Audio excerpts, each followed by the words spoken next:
welcome you all once again, viewers. Having said something about the modal verbs in my previous video on how they differ from the primary auxiliaries like be forms, do forms and have forms, now I would focus on each and every model separately, because each and every model they convey a different tone and a different mode, and they also say whether it is formal or informal. To begin with, shall, S-H-A-L-L, shall. I think you might have heard from your teachers that we use shall for first person and we use will for third and second persons to talk about future. Indeed, it's right. But we don't use shall only for talking about future. The modal shall also does some other function. So first thing, what I want to see, shall is used with first person, that is I and we, to talk about future. For example, I shall go tomorrow, we shall come again. I'm just talking about future. So that's the first use of shall. And now the second use of shall is when shall is used with second and third person. I think you all know the second and third persons. The second person is you and the third person is he, she, it, they.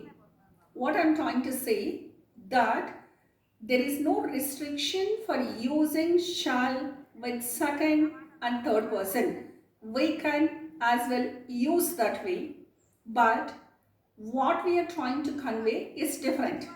For example, I can say, you shall be punished.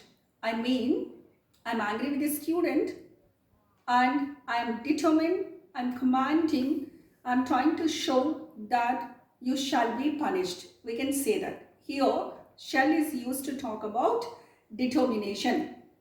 Okay? And all of us know, I'm coming to the third point about shall. Shall can be used for asking permission. Madam, shall I go now?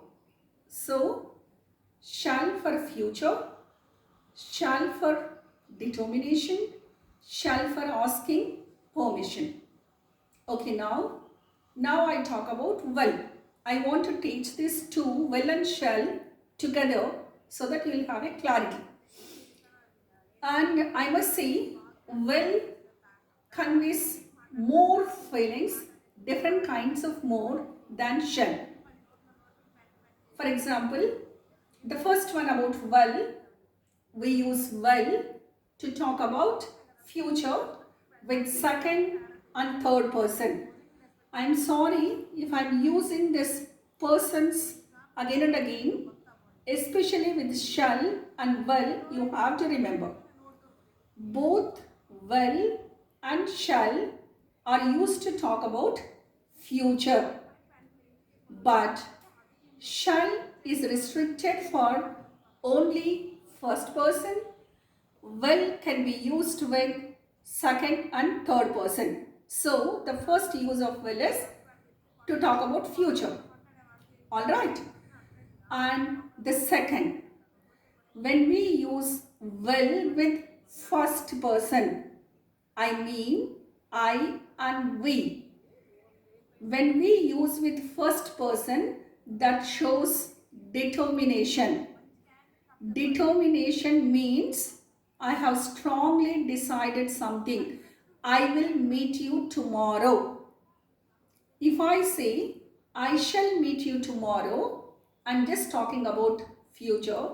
If I say I will meet you tomorrow, means I have some intention of meeting you.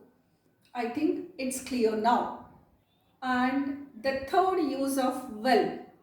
The third use of will talks about a characteristic or action.